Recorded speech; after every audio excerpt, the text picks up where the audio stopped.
There's no basketball on today, but that doesn't mean that we can't do things for our fantasy basketball team. We're here to look at the waiver wire along with Michael Bolton. Thanks, Josh. It's Michael Bolton here, and it's time for another episode of the Locked On Fantasy Basketball Podcast. Let's get to it. Let's get to it, indeed. You are Locked On Fantasy Basketball, your daily fantasy basketball podcast, part of the Locked On Podcast Network.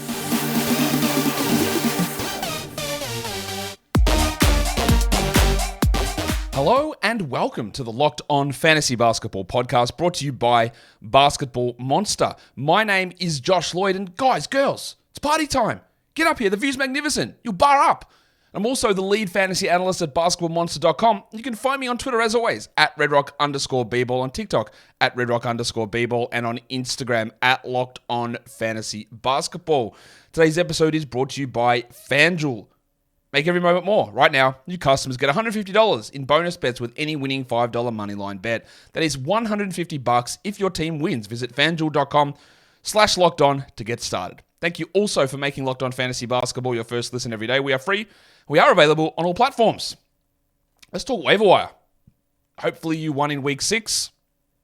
I did in the majority of leagues. Not all of them, but in the majority.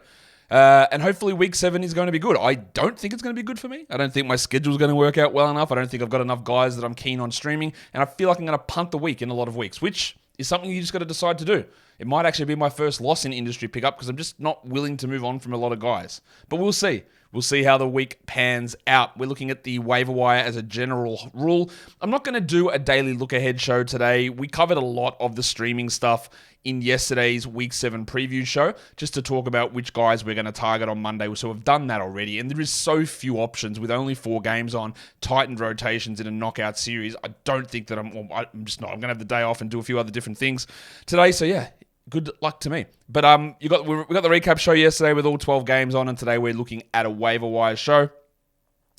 So we might as well just bang in here and just get straight into looking at the actual waiver wire details. And we're going to go through some top 100 players projected by me. Your projections might be different. This is my projected top 100 players who are available in over 20% of leagues. One of them, the first one, is Herbalife Jones. He is 74% rostered. He has taken his game to new levels this season. I'm still somewhat skeptical in some of the areas. Some of his shooting numbers, some of his defensive stats, especially his blocks, they're very high. But he's a very good defender. I'm not massively worried about the return of Trey Murphy. I do think that probably caps a little bit of Herb's upside, but I'm not that worried about it. Now, in a points league, I don't think Herb is necessarily a must-roster guy. He's fine, but he's not must-roster. I do think in category leagues, you don't want this guy on the wire. He shouldn't be your worst player that you're looking to move on from to grab somebody else. So Herb Jones is available in 26% of leagues, and that's just people asleep at the wheel. 2 new names on this list, not because they've just become must-roster, but because people have been dropping them. And that is, I think, even more important to talk about, and that is Zach Collins and Keegan Murray, both available in 21% of leagues. It has not been the best run for Murray all season. It has not been the best run for Zach of recent times. But I just don't see a scenario, unless you're in an 8-team league, and I know there are some of you in there, I just can't cater to 8-team leagues on this show. Like, it's just too hard to do with too much broad. In an 8-team league, your waiver wire is jacked full of so many good players. Whatever waiver decision you make, it doesn't really matter. Honestly, you just cycle through it. That's how you do it. And that's why I don't cover them as much. Anyway, in a 10, Murray and Collins should be rostered. And in particular, you might be disappointed with Keegan Murray's production. Fine. He's actually not that far off what I was expecting, because I am on the negative side of optimism of Keegan Murray, in that I don't think he's as good as other people do. And that's whatever, right? But they play on Monday, and there's only 3 other teams that do. And there's only 20 starters that play on Monday, and he's one of them. So you can't be leaving him on the waiver wire just for Monday alone. So I don't care what you think of him rest of season. You've got to have him. He's got to be rostered, Keegan Murray. Has to be, without any question whatsoever. So, if Keegan Murray was dropped and is available in 21% of leagues, you add him, reassess your life after Monday if you want, but you add him. It's just an absolute guaranteed no-brainer. It should not exist this way. As for Collins, it's been some rocky rides for him. He hasn't shot the 3 ball very well, but I don't really think they're in any sort of hurry to move Wembanyama across the center. We saw my man, Goldfinger Charlie Bassey, put up a good game last time with Wembanyama out, but I don't think there's any real change in what Collins is doing. Sometimes we just got to have some patience. I think he started this season off as a top 50 player for a little stretch, but whatever. He just is must roster. I think that's clear too. Bud Hield. Much like Keegan Murray, even if you're disappointed with Buddy Hield's last game, fair enough, he didn't really score that much, he played 24 minutes. It does not matter. They play on Monday. He is starting. He is limited in his overall categorical contributions, we know this. But if he starts, the difference between him starting and coming off the bench is him starting means the minutes range is like 25 to 31. Him coming off the bench, the minutes range is like 20 to 26. You always push that forward. So if he was off the bench, I wouldn't bother with him being must roster outside of Monday only. But him starting just gives him that 3 to 4 minute extra leg up, a little bit of extra higher minutes upside, which means he's a must roster player. And he plays on Monday. This is not difficult to ascertain. D'Anthony Melton sits at 76% still. Look, in a points league, he's still iffy to me. I would still 100% roster him in 12-team points leagues, but he's not as like, what are you doing? Why is he on the waiver wire in that scenario? But in category leagues, what more do you need to see? If he's available in your category league, and surely nobody's in this boat watching this show, but what are we doing here? He has to be on a roster. The last one is Coby White. Now, sometimes in life, Jesus throws his toughest soldiers, his hardest challenges. I don't know what the fuck am I talking about. And it was tough to go through some of the Coby White nonsense to begin the season. But my stance maintained. And if there's one thing you can say about me, well, you can say two things. Devilishly handsome. And number two is that when I say something, I do have a certain, I don't know, I wish I had rehearsed what I was going to say here. What I say is I stick to it. What I say is, a starting point guard getting 30 minutes a night with usage upside who can score, hit threes, and get free throw percentage, whose role looks relatively secure, I'm going to hold him. And I'm not going to drop him because they're shooting 30%. That's a general rule that I have. And I've said that time and time again. Shout out to Keontae George. We have to give it time. And here we are. Now, Coby White, like I talked about yesterday, his value is clearly elevated because Zach LaVine is out. But even before LaVine went out, White was playing better. He's played 40 minutes in the last 2 games. And who thinks LaVine's going to be on this team rest of season? Not me. Coby White available in 34% of leagues. If you're in any league with me, that would be the case nowhere, clearly. I was drafting him around 100, 110. And I've never dropped him. And he has been dropped. Going at him. It won't stay this way, I don't think. But it doesn't matter. We go and add old mate Coby White. Today's episode is brought to you by Jace Case and Jace Medical. We come here and we talk about fantasy basketball and our silly game and all that sort of stuff, but sometimes there are things that happen in life that are more important. There's not many, but one of them might be the health of you and your family. And with so many drug supply chain issues, like one of the medications that I take, it's like, oh yeah, it might be back in stock in April 2024. You go, really? Really? But with Jace, you can help to insulate yourself from those sort of issues. Things like antibiotics, amoxicillin. There's some supply chain issues with this stuff. And with bacterial infections always rising in colder months, having antibiotics at home can be useful. The Jace Case is a pack of 5 different antibiotics to treat a long list of bacterial illnesses, including UTIs, called urinary tract infections, respiratory infections, respiratory tract infections, which can often also be called URTIs. There you go. Didn't know that, did you? Or maybe you did. Sinusitis, which is a respiratory tract infection. Skin infections, among others. This stuff could happen to any of us. So go to jacemedical.com and complete your physician encounter. That sounds so cool. It will be reviewed by a board-certified physician, and your medications will be dispensed by a licensed pharmacy at a fraction of the regular cost. A physician encounter. It's never been more important to be prepared than today. Go to jacemedical.com and use the offer code LOCKEDON to get $20 off your order.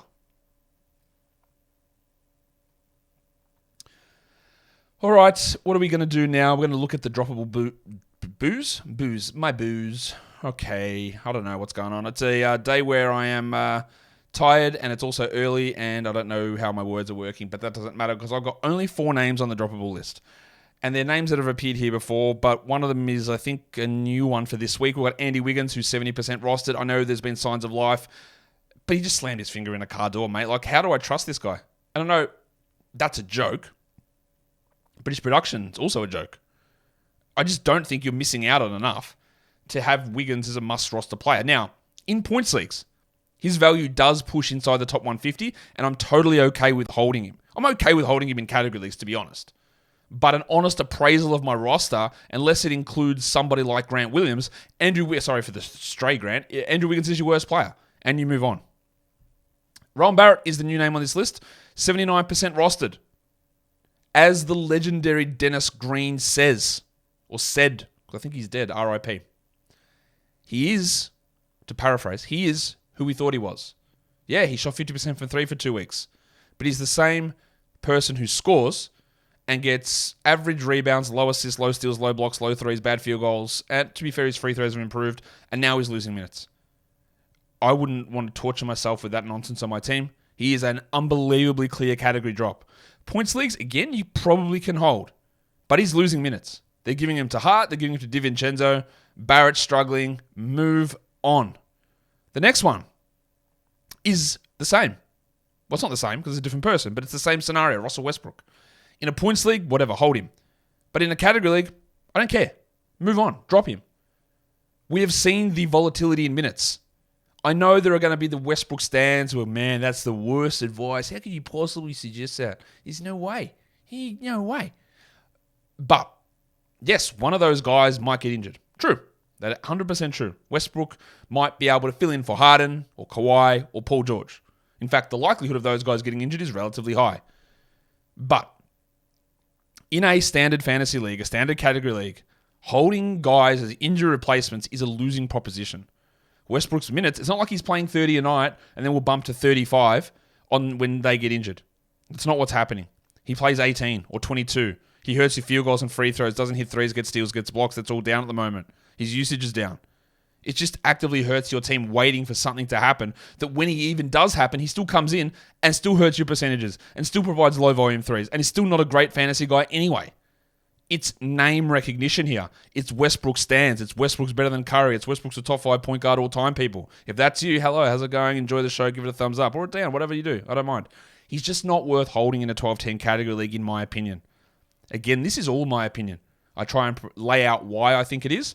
But if you just completely evaluate guys differently, good for you. That's totally reasonable. Do it. But I just don't think if you were to ever send a roster and I saw it and you said, hey, what do you think? And Westbrook was on, I go, drop him. What are you doing? That would be my thought. But it might not be yours.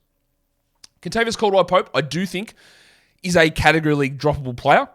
But I want to more focus on that if you're holding him in a points league, just stop doing that. There's no need to hold Kentavious Caldwell-Pope in a 12-10 points league.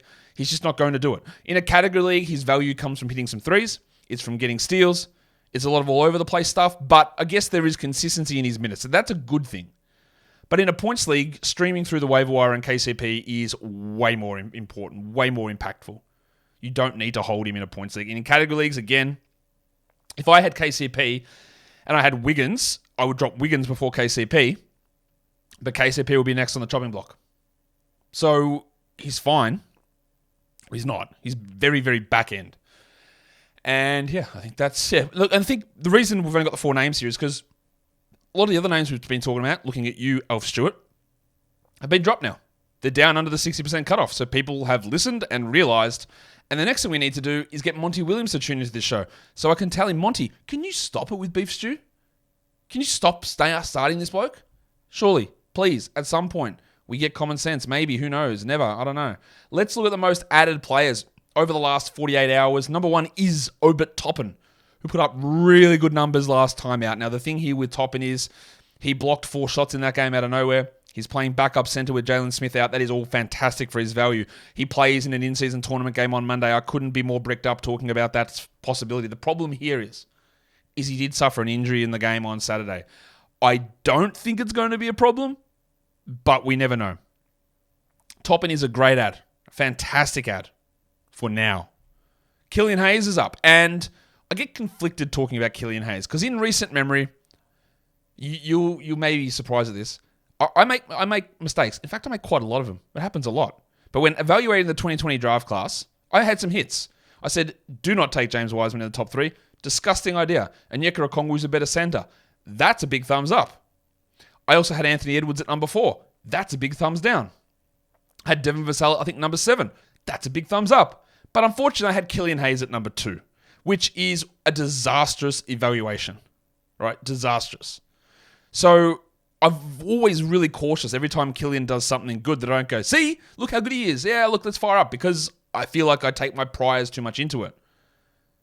And then I see him suck and I go, well, what are they doing? Get rid of him. Like, just put me out of my misery, get him out of here.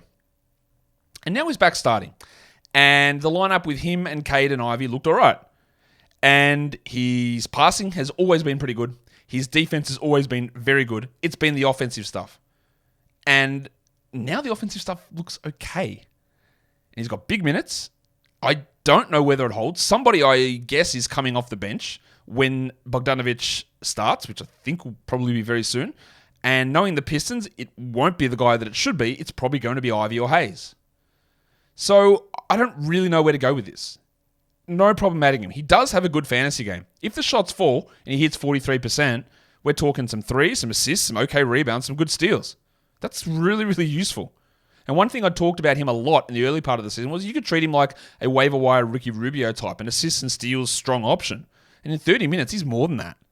I got no problem adding him, but again, he's on high volume days this week because shockingly, the Pistons didn't qualify for the knockout stage of the in-season tournament. But this could go tits up really quickly. And that makes it hard to feel super confident in it, especially with my history with Killian Hayes. Jeremy Sohan is up 13%. That is on the back, I'm guessing, of his big game on Thursday. He did struggle a little bit on Friday, but he's not quite Coby White territory, but a starting point guard playing 30 minutes a night who is actually shooting 37% from 3 or 36% from 3 and seems to have the full backing of the organization. That's not easy to find off the waiver wire.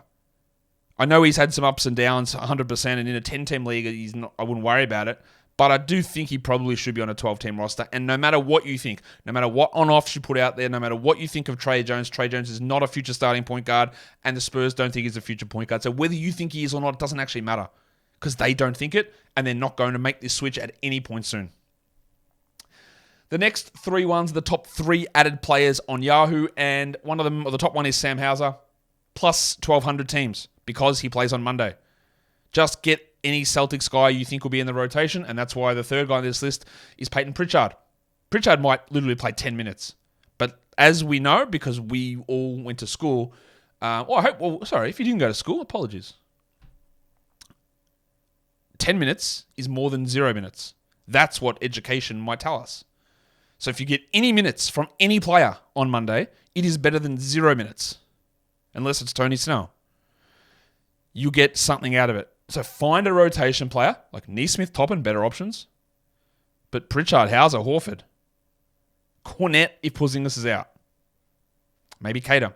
The other one added there a lot on Yahoo is Dennis Smith Jr., who put up a monster last game. And with Ben Simmons out for the foreseeable future, Smith moves into that Killian Hayes role of being, hey, he's a really excellent assist and steal streamer off my waiver wire. I wouldn't have thought he'd be a gigantic priority to be added, to be honest, given the fact that they play Wednesday, Friday. You won't use him, and he's not that high a priority, so that seems a weird use of ads, but he's at least on our ad radar. Today's episode is also brought to you by FanDuel. The weather is beautiful and sunny here, but for all of you people in the northern hemisphere, it's cold. But at least FanDuel's got the offers to keep you warm. Right now, new customers get $150 in bonus bets with any winning $5 moneyline bet. That's $150 if your team wins. So if you've been thinking about joining FanDuel, there's never been a better time to get in on the action. Those bonus bets, how good would they be? Because you have them sitting in your account, you can look at your parlays. You can look at totals. You can look at sides. You can look at money lines, player props, and of course, futures. Do you think that the Boston Celtics deserve to be the favorite for the NBA's in-season tournament? Because that, the last time I looked, and I'm going to look now, that is how FanDuel had them priced. The in-season tournament favorite is the Celtics, just barely ahead of the Milwaukee Bucks. So you can check that out all over at FanDuel. Go to FanDuel.com/lockedon and get ready to culminate the NBA's in-season tournament. FanDuel's also an official partner of the NFL, and don't forget to gamble responsibly. Okay, Let's bring this bad boy home by looking at the most dropped players. Now, number 1 is Jaden Ivey. I will have a bit more patience. I know it's frustrating. I know it's frustrating to see him play well, get benched, play 12 minutes, come back and start, get 7 shots while Isaiah Stewart's doing whatever Isaiah Stewart does. But I'm still going to have a level of faith that at some point, common sense wins out. I'm not saying that Jaden Ivey doesn't necessarily need to be dropped, but that is a big, big drop in 23% of leagues, and I wouldn't have made that move. Now, again, if you are absolutely striving to get a victory this week, he is almost definitely your worst player, and streaming in guys might make more sense for you. I just think there's a little bit more patience. Like we saw him bench, and then 1 game later was starting. How the role evolves, I don't know. Goga Badadze down 20%. People are very fickle, aren't they? From hearing the cacophony of sounds of Goga's going to start over Wendell Carter to him having a game where he scores 6 points and everyone drops him. Wild.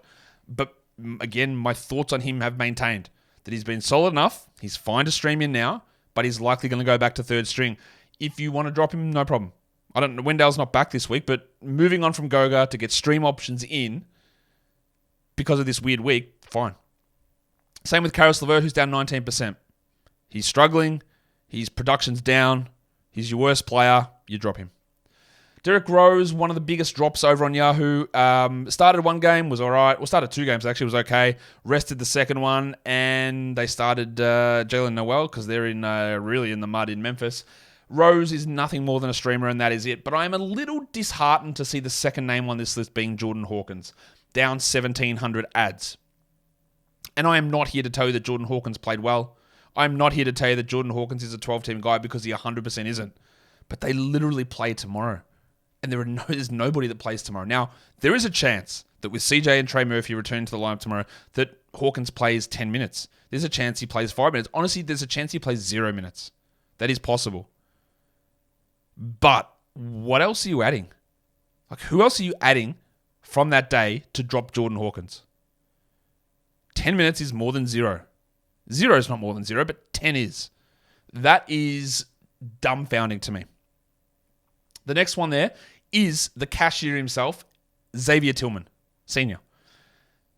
Why did so many people have him? I guess they had him stashed in IL. Yeah, I do think he is going to take that job back off Biyombo so you can drop Biyombo. But I just didn't think that many people would have had Tillman. I agree with dropping him. There might be a stage where we re-add him later on. But, at this point, it's a little surprising to me that he was rostered in enough leagues to be dropped in enough leagues. Let's talk about some players who are performing really well at the moment. Royce O'Neal, 20% rostered. He's a weird one, Royce. The worst 2-point percentage you'll ever see, but has really upped his assist rate. And with Simmons out, it does help keep O'Neal's value high. Now, is he a must-roster guy? 100%. No, God, no. Right? But he's a good streamer. He's a good streamer while Simmons is out, which I fear might be the rest of 2023. And he's going to be on and off rosters. But he's on a nice little hot streak. The next 2 guys, the Leaky brothers, Malik Monk and Malik Beasley, I put them on here just to mention them, but 44% available Monk, 50% available Beasley. That's ridiculous. These are absolute must-roster players. The Kings play tomorrow. Why is he not rostered? What on earth is going on? Please add Leaky Monk. Leaky Beasley is flying at a top 40 level. Big minutes, 40 minutes last game. Big threes, big steals. It could all come off easily. But Middleton's limited. Crowder is out. Connaughton is out. The Bucks play Tuesday. Absolute no-brainer ads. No-brainer whatsoever. My man, Derek Lively. He's not really my man, but he sort of is because people still have not caught on. He is not going to play, what did he play, like 40 minutes or something in the game yesterday? A lot of minutes. He's not going to do that every game. But the fact that he did, and the fact that in 25 minutes he's doing enough anyway, means that he needs to be rostered in every single league. We featured him on the Daily Look Ahead thumbnail a couple of days ago. Talking about, why is he not rostered? Let's do it again. I'm not going to put him on the thumbnail. Or maybe I will. No, I won't. But add him. What are you doing? Derek Lively. Please. Aaron Nesmith is a top 100 player over the last week. And guess when he plays? It's tomorrow. 9% rostered for Nesmith. He should be rostered in way more, even if it's just for Monday. He's going to play good minutes. He's going to get some steals. He'll shoot all right. I don't think he's a long-term guy, but he has to be rostered. And the last one is the depressed penis, Sadiq Bey. I still maintain that he is better than DeAndre Hunter for fantasy, and I think he has proven that so far. With Jalen Johnson out, he should be on a roster. Now, is it worth holding Sadiq Bey to forego streaming spots for Week 7? He's probably not good enough there. But is he actually your worst player? He probably is. But that's a decision you make. I don't think he's good enough otherwise, but yeah, he's pretty useful. Got 2 more lists to go, 12 more names to go. Let's look at some injury replacements and go to Chicago because Ayo Dosunmu is 4% rostered. If Zach LaVine remains out, Dosumu's minutes are going to push up. Now, I haven't included Patrick Williams on this list, but he should be rostered. I should have mentioned that earlier. Patrick Williams should be rostered. Dosunmu has stepped up with 30 minutes in each of the last 2 games, and guess what? Alex Caruso hurt his toe. Oh, my, what? No, you heard me correctly. Alex Caruso got injured. So Dosumu's going to get good minutes. Now, historically, Dosunmu has been a horrible permanent fantasy producer. The thing is, he actually might get enough minutes for this to make sense. He might play 36 minutes a night for a week. And that's enough. That is enough to be on the radar. Again, the schedule works against him, and he's not someone I necessarily want to sit on, but I do want to pay attention. Go to Golden State. Let's talk Brandon Pajemski, who's 3% rostered, who played a ton of minutes last game. Now, with Paul and Wiggins out, that obviously impacts what Pajemski does, but every time Pajemski plays, he looks good. The problem is that Steve Kerr, as good as a coach as he has been pretty bad, I think, this season. And his deference to veterans who underperform his young players is actively hurting his team. And I don't actually think he's going to change his mind that much. So while it looks promising that Pajemski played well, they play Wednesday, Friday, because they're bad. They have their struggles with Paul and Wiggins returning, and I'm just not sure Pods plays enough. But if they do remain out, he will be usable. Vince Williams Jr. Who's he play for? I know, do you? Who did he play for? VCU. There you go. 2-way guy for the Grizzlies.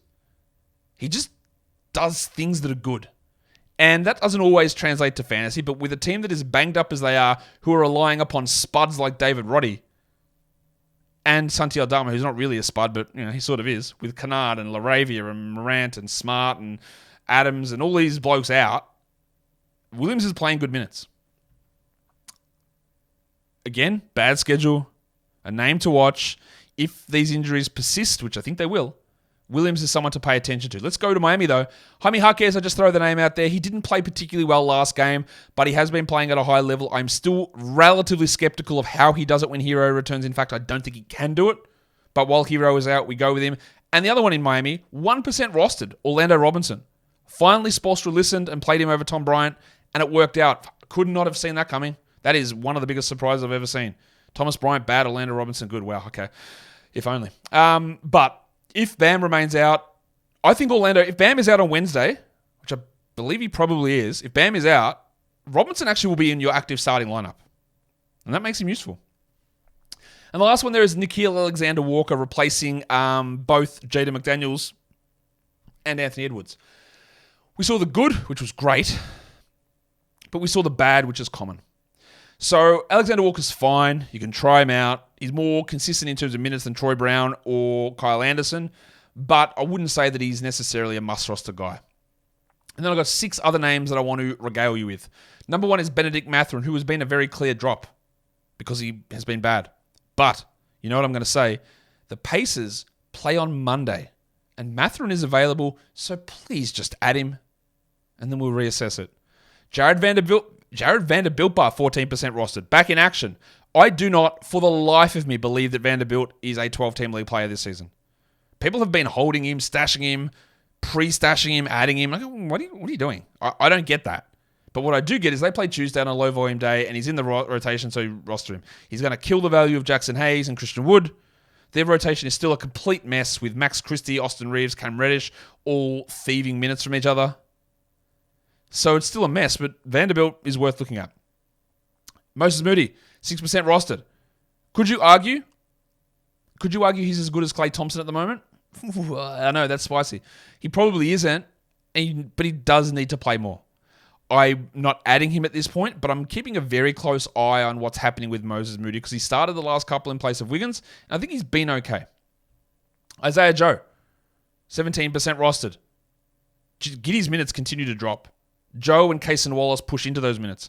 Joe is an unbelievably excellent three-point streamer. Provides value for that. I won't say he's must roster because he isn't, but there's enough there for us to pay attention to. When you're looking for blocks and somebody who plays on Monday, Isaiah Jackson. Now, he might only get 10 minutes because they've been playing Toppin at center. But if they do want to go to a higher shot blocking center, if they do run into a situation where Miles Turner's in foul trouble, then Jackson could have 5 blocks in 15 minutes. Gives us some Monday streaming. And the last name I want to talk about is Sterling Henderson, because Scoot is rostered in 50% of leagues. And you know my thought on this. Rookies, point guards, they suck. But get ahead. Just add him now. I would absolutely eat this week of maybe poor production and a bad week of games, because Scoot is figuring it out. He looks better. The minutes are still low. This is a longer-term investment. If he's available, and he is in 50% of leagues, which is not 50% of my listeners, it's maybe 20% of my listeners, maybe 30, I would add him. And I would just wait for it, because sometimes don't wait for the game where Scoot has 30 and 10, because everyone will rush and you'll have to give up too much fab, whatever. We always try to get a little bit ahead of it, just watching where things are going. And we did that with Coby White, obviously. We did that with Keontae George. We miss on plenty of them. But this one, I think, is one we want to get ahead of. So if he is available, go and grab him. And that will do it for me today, looking at the fantasy basketball waiver wire. Hopefully you guys have a good day with no NBA on. Hopefully your NFL team wins. Hopefully you get your fantasy basketball team under control for today. Follow this podcast, Apple Podcasts, Google Podcasts, Spotify, and on the Odyssey app. And on YouTube, we are like 800 people away from 70K subscribers. So if you're one of the 800 people, go and hit it. Get us up to 70K. That would be sick if you could do it. Thumbs up, comments, all that stuff. Guys, we are done here. Thank you so much for listening, everyone. See ya.